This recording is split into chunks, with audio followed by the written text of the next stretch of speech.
बान सईदाबाद के कच्चे में नौजवान नारी शुमाइला राहूपोटो जो मौत गुजारत बणियल है। पुलिस मामले जी हिन वक्त ताईं जांच नाहे करे सघी। उन हवाले से वधीक अपडेट करण जे लाइ असां टेलीफोन ते मौजूद है बान सईदाबाद में मेहरान टीवी जो रिपोर्टर निज़ाम गंभीर। जी निज़ाम, वधीक अपडेट कजो।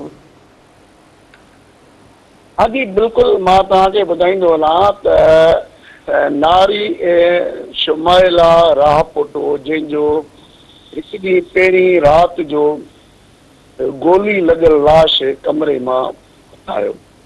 जॾहिं त पुलिस जो इहो बि चवणु आहे त लाश जी असां इंक्वायरी पिया कयूं ऐं ख़बर पए त ख़ुदकशी आहे या क़तल। जॾहिं त वारसनि उन टाइम ते चयो त नारीअ ख़ुदकशी कई आहे। उन खां बाद में लाश DSP सेवण ऐं SHO खेरोदेरो 1 इंचार्ज सेवण लाश के पोस्टमार्टम लाइ सैयद अब्दुल्ला शाह इंस्टीट्यूट में जॾहिं खणाए विया, उन खां पोइ लाश वारसनि हवाले कयो, जंहिंजे लाइ पुलिस खेरोदेरो जो चवणु हो त इंक्वायरी कयूं पिया, ख़बर पवंदी पोस्टमार्टम जी रिपोर्ट खां पोइ त ही क़तल थियो आहे या ख़ुदकशी।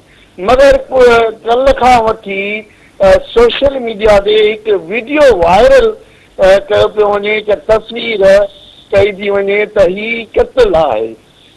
ही उन खां अलावा जॾहिं अॼु हिकिड़ो वीडियो वायरल कयो वियो आहे, ॿुधायो पियो वञे त ही जंहिंमें न्याणी पाण पिस्टल रखे पई ऐं वीडियो वायरल। जॾहिं त सोशल मीडिया ते ऐं इलाइक़े वासियुनि में इहो बि चयो पियो वञे त इहो वीडियो या त AI जो ठहियलु आहे या त जेकॾहिं सचो आहे त कीअं भरियो पिए, उनखे बि ज़ाहिर करे इंक्वायरी कई वञे। जॾहिं त DIG हैदराबाद ऐं SSP जामशोरे पिणु नोटिस वरितो आहे इन ॻाल्हि जो त जल्द खां जल्द शफ़ाफ़ इंक्वायरी कई वेंदी ऐं शफ़ाफ़ इंक्वायरी जे लाइ DSP सेवण सरफराज़ मेतलो खे कमेटीअ जो अॻुवान कयो वियो आहे।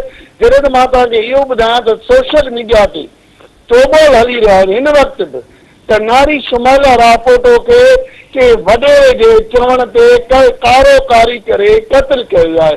जॾहिं त वारस अञा ताईं इहो बि अहिड़ी का बि ॻाल्हि ज़ाहिर न कई आहे। उन्हनि इहो कयो आहे त नारी पाण पिस्टल हणी ऐं ख़ुदकशी कई आहे।